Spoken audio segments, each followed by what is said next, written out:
the reign of Dustin Johnson in the golf world is over, at least for now. Justin Thomas finished the T11 in the Players' Championship on Sunday.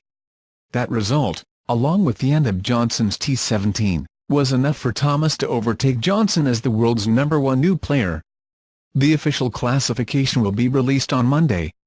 Thomas, 25, becomes the fourth youngest player to occupy the first place in the official world golf ranking and the 21st overall position since the classification began in 1986. 5 wins in 2017 helped Thomas gain ground in the OWGR. He took 22nd place at the end of 2016, but jumped to 3rd place at the end of 2017. He dropped a point early in 2018, but a victory in the Honda Classic followed by a finalist in the WGC-Mexico Championship moved him to 2nd.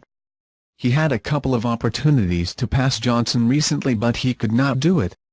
2 months ago, at WGC-Dell Technologies Match play, where Thomas was about to win the top spot, he talked about how much it meant to him. Johnson, who drops to number 2, took first place since February 2017.